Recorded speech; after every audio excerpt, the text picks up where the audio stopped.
दोस्तों, बाजार में बड़े लंबे समय बाद कोई आईपीओ देखने को मिल रहा है। आज से लगभग 2 दिन बाद आईपीओ शुरू हो जाएगा और 3 दिन तक आप आईपीओ में अप्लाई कर सकते हैं। मैं बात कर रहा हूं एदर इंडस्ट्रीज की। अब यहां पर आप में से कोई भी अप्लाई करे या ना करे, लेकिन इस आईपीओ को ट्रैक जरूर करना, इस आईपीओ को देखना जरूर। इस आईपीओ को लगभग आपने जो है शुरुआत से लेकर अंत तक ट्रैक करना है, क्योंकि इस प्रकार की मार्केट में किस प्रकार से जो है जीएमपी ऊपर नीचे होते हैं और किस प्रकार का फर्क पड़ता है लिस्टिंग गेन में, ये आपको बहुत कुछ सीखने को मिलेगा। वैसे आज की वीडियो में हम अदर इंडस्ट्रीज की कंप्लीट डिटेल्स की डिस्कशन करेंगे। यहां पर एंकर लिस्ट भी आ चुकी है, तो एंकर लिस्ट में क्या हुआ है, क्योंकि यहां पर अब जो पैसा आईपीओ में हम लगा रहे हैं वो कितना बढ़ेगा कितना नहीं बढ़ेगा, क्या एक्सपेक्टेड जीएमपी मिलेगा, वो एंकर लिस्ट पर भी जो है एक फैक्टर एंकर लिस्ट का भी उसके अंदर शामिल होता है। तो यहां पर एंकर लिस्ट आ चुकी है, उसे डिस्कस करेंगे।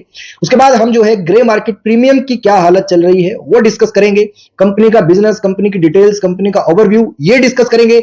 इसके बाद जो है कंपनी के फाइनेंशियल्स कैसे हैं वो डिस्कस करेंगे। इसके बाद कंपनी की वैल्यूएशन कैसी है वो डिस्कस करेंगे। इसके बाद इसमें अप्लाई किया जाना चाहिए या नहीं किया जाना चाहिए वो डिस्कस करेंगे। यानी कि अदर इंडस्ट्रीज से या अदर एनर्जी से रिलेटेड आपको जो है कंप्लीट डिटेल्स इस वीडियो के अंदर मिलने वाली है। तो ये आईपीओ काफी लंबे समय बाद आ रहा है, तो यहां पर इस आईपीओ की लिस्टिंग को देखना और इस आईपीओ में जो है किस प्रकार के हालात रहते हैं, ये अपने आप में एक बड़ी इंटरेस्टिंग स्टोरी रह सकती है। अब सबसे पहली बात, यहां पर जो इसकी पेरेंट कंपनी है या आज के समय में जो इसका लार्जेस्ट और बिगेस्ट शेयर होल्डर है हीरो मोटोकॉर्प है। अब यहां पर ऐसी एक्सपेक्टेशंस बाजार में की जा रही थी कि एनसी भाई यहां पर जो है शेयर होल्डर्स का कोटा अलग से आएगा और जो हीरो मोटोकॉर्प के शेयर्स लेकर के बैठे हैं वो यहां पर जो है काफी चांदी कमा सकते हैं और जो है शेयर होल्डर्स कोटे में अप्लाई कर सकते हैं। लेकिन जिस प्रकार से यहां पर हीरो मोटोकॉर्प का शेयर है वो 31% के आसपास है और मेजोरिटी स्टेक होल्डर्स वो जरूर हैं, लेकिन 15%, 16%, 17% में 2-3 और भी खिलाड़ी हैं। तो इस जो है लिहाज से मुझे ये स्टार्टिंग से ही पता था कि यहाँ पर कोई शेयर होल्डर कोटा नहीं होने वाला है।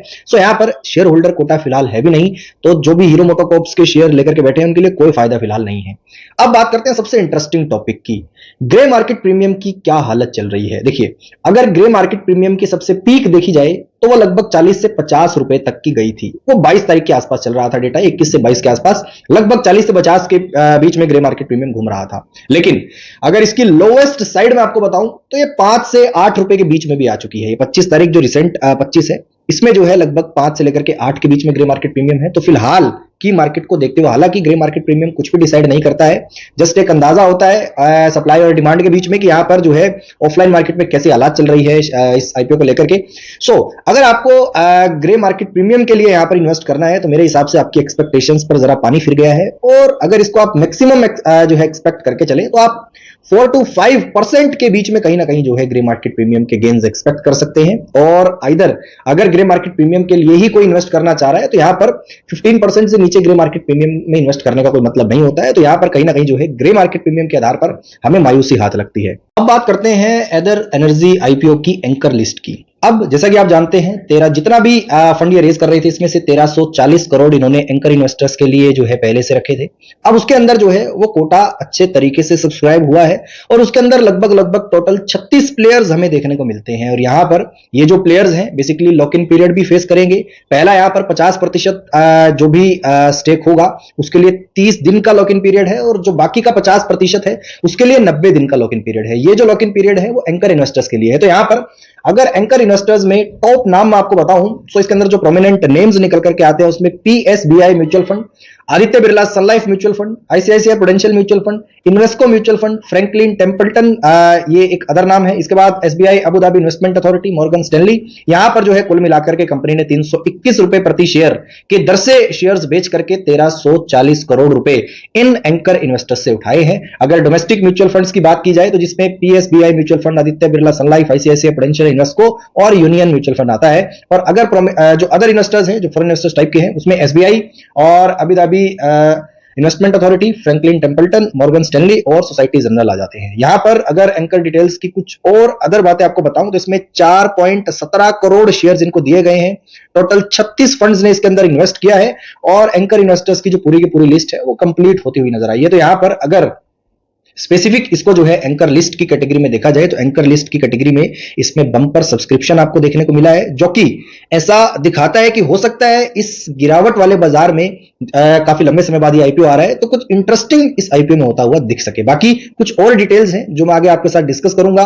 उसके बाद हम जो है एक मापदंड बनाने की कोशिश करेंगे कि किस प्रकार की जो है इसकी लिस्टिंग हो सकती है। बाकी आपकी जो भी बेसिकली स्ट्रेटजी रहने वाली है, आप खरीदे ना खरीदे, इन्वेस्ट करें या ना करें, आप अपने जो है एंड से डिसीजन लेकर के इन चीजों पे डिसीजन लें, क्योंकि यहां पर एंड में जो है जो भी आपका इन्वेस्टिंग रीजन है वो आपको ही पता है और सबसे बेस्ट उसके जो डिसीजन मेकर हो सकते हैं वो आप ही हो सकते हैं। बात करते हैं कंपनी की डिटेल्स की, कंपनी के ओवरव्यू की और बिजनेस की। तो जैसा कि आप जानते हैं एदर इंडस्ट्रीज 2013 में इनकॉर्पोरेट हुई थी। दो लड़कों ने जिनका नाम है तरुण मेहता और स्वप्निल जैन, इन्होंने 2023 में इसकी नींव रखी थी। अब यहां पर ये कंपनी क्या करती है, ये इलेक्ट्रिक टू व्हीलर्स बनाती है। अब उसका डिजाइन, उसकी मैन्युफैक्चरिंग, उससे रिलेटेड बैटरी मैन्युफैक्चरिंग, उससे रिलेटेड जो सॉफ्टवेयर डिजाइनिंग होते हैं वो सारी सर्विसेज ये कंपनी प्रोवाइड करती है। यहां पर लगभग 30 से 31% का शेयर इसका हीरो मोटोकॉर्प के पास है और लगभग जो है बाकी का जो स्टेक है वो अदर प्लेयर्स के पास है। आज के दिन जो ये दो फाउंडर है तरुण मेहता और स्वप्निल जैन, इनका टोटल स्टेक देखा जाए तो लगभग वो 12% है, उससे ज्यादा नहीं रह गया है। तो यहां पर ये जो है बेसिकली इसकी जो ईवी मैन्युफैक्चरिंग की फैसिलिटीज है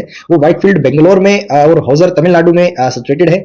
इनके आज के दिन इंडिया में, नेपाल में और इसी के साथ श्रीलंका में भी कुछ शोरूम है। नेपाल और श्रीलंका में 10 से 11 शोरूम्स हैं और कुछ जो है सर्विस सेंटर्स भी हैं। इंडिया में आज की डेट में अगर देखा जाए तो लगभग 250 से ज्यादा, इनफैक्ट 286 के आसपास अगर कहें तो देखा जा सकता है, इनके शोरूम्स देखने को मिलते हैं और लगभग अच्छी खासी क्वांटिटी में यहां पर जो है सर्विस सेंटर इंडिया के अंदर देखने को मिलते हैं। अगर इस बिजनेस की, इस टू व्हीलर मार्केट में बात की जाए तो 12.11% का स्टेक आज की डेट में इनका है और सबसे हाईएस्ट स्टेक यहां पर ओला इंडस्ट्रीज का है, जैसा कि आप जानते हैं। और ओला के मुकाबले अगर इसका जो है इस प्लेयर को देखा जाए तो ओला अगर 10 रुपए है तो ये 3 रुपए का प्लेयर है। इस तरीके का साइज का फर्क इनके अंदर आप लोगों को यहां पर देखने को मिल सकता है। आज के दिन ये एक लॉस ऑपरेटेड कंपनी है, ओला भी no doubt loss operated company है। अब एक बार बात करेंगे कंपनी के फाइनेंशियल्स कैसे हैं। तो यहां पर अगर फाइनेंशियल्स की बात की जाए तो साल 2022 में जो है कंपनी ने 818 करोड़ के आसपास का रेवेन्यू किया। उसके बाद अगले साल 1976 करोड़ का, फिर 2024 में भी 1913 करोड़ का और अभी जो है 9 महीने का डेटा है दिसंबर 2024 तक, इसमें एक क्वार्टर का डेटा नहीं है, तो 9 महीने का डेटा है 2024 के। इसके अंदर 2172 करोड़ के आसपास के एसेट्स कंपनी के पास देखने को मिलते हैं। ये जो मैंने बात की, सॉरी, ये रेवेन्यू की नहीं थी, एसेट्स की थी। इसके बाद अगर रेवेन्यू की बात की जाए तो रेवेन्यू 2022 में रहा 413 करोड़ का, 2023 में रहा लगभग 1800 करोड़ का, इसके बाद 2024 में रहा 1789 करोड़ का और फिलहाल 3 महीने में 1617 करोड़ का रेवेन्यू उन्होंने कर दिया है। अगर बात करें प्रॉफिट की तो कंपनी प्रॉफिटेबल नहीं है, लॉस मेकिंग कंपनी है। 2022 में कंपनी ने 344 करोड़ का लॉस किया, 2023 में 864 करोड़ का लॉस किया, 2024 में 1060 करोड़ का लॉस किया और फिलहाल जो है 577 करोड़ के लॉस पर कंपनी चल रही है। इसके बाद कंपनी की बोरोइंग्स भी लगातार बढ़ते क्रम में हमको नजर आई है। आज की डेट में लगभग 521 करोड़ के आसपास की बोरोइंग्स आपको फिलहाल कंपनी के पास देखने को मिल सकती हैं। अगर बात करें कंपनी की वैल्यूएशंस की तो वैल्यूएशंस वैसे इसकी अगर टीवीएस मोटर्स से, हीरो मोटोकॉर्प से देखी जाए तो वो एक सही अनुमान तो बिल्कुल नहीं है, लेकिन अगर आज की डेट में इसकी ओला के आसपास जैसे प्लेयर्स से वैल्यूएशन देखी जाए तो प्राइस टू अर्निंग रेशियो तो इसका निकलेगा ही नहीं, क्योंकि कंपनी प्रॉफिटेबल नहीं है। प्राइस टू बुक वैल्यू देखी जाए तो कहीं ना कहीं 12 के आसपास है और sectorial price to book value अगर अदर प्लेयर्स की देखी जाए वो 4 से लेकर के 16 के आसपास है। तो यहां पर अगर बुक वैल्यू के आधार पर भी इसे देखा जाए तो ये हायर साइड की बुक वैल्यू एंजॉय कर रही है। सो यहां पर आजकल की कंपनीज, वैसे ये बड़ी जेन्युइन सी बात है, हायर साइड की वैल्यूएशंस पर जो है आईपीओ लेकर के आती हैं और फंड रेज करके चली जाती है। ये बड़ी आम बात, बड़ी कॉमन बात जो है बाजार में हो रही है। सो अगर वैल्यूएशन पॉइंट ऑफ व्यू से अगर इस कंपनी को देखा जाए तो कंपनी बिल्कुल सस्ती वैल्यूएशंस पर नहीं है। आज के दिन कंपनी अच्छी खासी वैल्यूएशंस जो कि हायर साइड की वैल्यूएशंस है उन वैल्यूएशंस पर देखने को मिल रही है। तो अगर आप इसे अंडर वैल्यूड समझे तो यहां पर अंडर वैल्यूड ये प्लेयर नहीं है और अगर इसे ओवर वैल्यूड समझे तो ये ओवर वैल्यूड भी नहीं है, यानी कि अपनी इंट्रिंसिक वैल्यूएशन से कहीं ना कहीं ऊपर कंपनी ट्रेड कर रही है, लेकिन बहुत ज्यादा ओवर वैल्यूड वैल्यूएशंस पर नहीं है। अब अगर आईपीओ डिटेल्स की बात की जाए कि कब आईपीओ आएगा, क्या सिनेरियो है, सो एक बार मैं वो आपके साथ डिस्कस करने की कोशिश करता हूं। तो आईपीओ ओपन होगा 28 तारीख को, 29 तारीख और 30 तारीख तक बेसिकली आप इसके अंदर अप्लाई कर सकते हो। फेस वैल्यू इसकी 1 रुपए है और बाकी कुछ जो ईवी कंपनीज हैं जिसे ओला हुई, इनकी 10 रुपए फेस वैल्यू है आज के समय में। तो फेस वैल्यू के हिसाब से भी कंपनी 1 रुपीज फेस वैल्यू पर है, जो कि फर्दर स्प्लिट नहीं हो सकती और वैल्यूएशन कंसर्न अगर ये देखा जाए तो हायर साइड का है। अब इसका प्राइस बैंड 304 रुपए से 321 रुपए का, 46 शेयर्स हैं एक लोट के अंदर और टोटल इशू साइज है इसका लगभग 2981 करोड़ का। इसी के साथ फ्रेश इशू इसके अंदर 2626 करोड़ का है। बाकी जो 354 करोड़ है वो ऑफर फॉर सेल है। इंप्लॉय डिस्काउंट जो इंप्लॉयज हैं उनके लिए 30 रुपए का रहने वाला है और इशू टाइप है इसका बुक बिल्डिंग आईपीओ और एनएसए बीएसई दोनों पर ये लिस्ट होगी कंपनी। इसके बाद अगर जो है QIB का शेयर्स देखा जाए तो 75% से जो है कम नहीं होगा। इसके बाद रिटेल शेयर्स बेसिकली 10% तक है, उससे ज्यादा नहीं। और अगर HNIs का शेयर्स देखा जाए तो वो भी 15% रहने वाला है। अब उसके बाद 5 मई को आपके जो रिफंड है जिसका नहीं लगेगा वो इनिशिएट कर दिए जाएंगे। उसके बाद 5 मई को ही आपके अगर आपका आईपीओ लगता है तो आपके शेयर्स आपके डीमेट अकाउंट में क्रेडिट हो जाएंगे।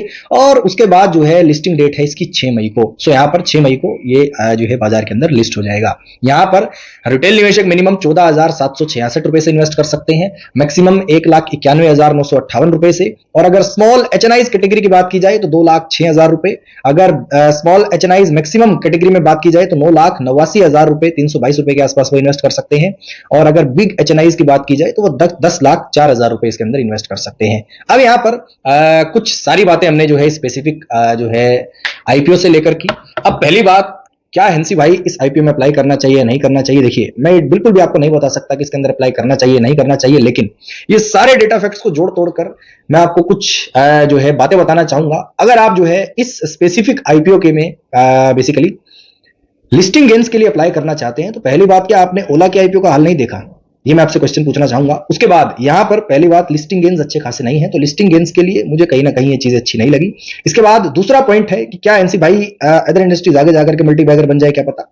अब देखिए, पहली बात, मैं लॉस मेकिंग कंपनीज में ज्यादा ईगरली इन्वेस्ट करता नहीं हूं और खासतौर पर उन पर भरोसा भी बड़ा कम करता हूं। तो यहां पर पहली बात, इससे काफी अच्छा शेयर ओला का है आज के समय में। इसके रेवेन्यू पॉइंट ऑफ व्यू से देखा जाए तो रेवेन्यू भी 3.5 गुना है इसके मुकाबले ओला का, लेकिन वो भी प्रॉफिटेबल होने में स्ट्रगल महसूस कर रहे हैं। और यहां पर अभी इस ओवरऑल कैटेगरी के लिए एक बड़ी जो है जोखिम भरी जो सिनेरियोज हैं वो आगे आने वाले हैं। तो यहां पर मैं तो बिल्कुल वेट एंड वॉच की सिचुएशन इसके अंदर अपनाना चाहूंगा। अगर आप मेरी बात करें तो मैं तो एक सिंगल लॉट भी अप्लाई नहीं कर रहा हूं। इनफैक्ट मैं इस आईपीओ के लिए इंटरेस्टेड नहीं हूं, लेकिन मैं इस आईपीओ की हालत कैसी रहती है, क्या लिस्टिंग गेन्स रहते हैं, किस प्रकार का सिनेरियो रहता है, उसको देखने में पूरा इंटरेस्टेड हूं। तो यहां पर उससे रिलेटेड मैं सारी डिटेल्स बेसिकली हो सकता है आपके साथ एक अलग से वीडियो बना करके डिस्कस भी करूं। तो आज की वीडियो में आशा करता हूं ये सारी डिटेल्स आपको पसंद आई होंगी, सारी डिटेल्स आपको इन्फॉर्मेटिव लगी होगी और आप अगर कोई डिसीजन मेकिंग करना चाहें तो ये डिटेल्स काफी हेल्पफुल साबित हो सकती हैं।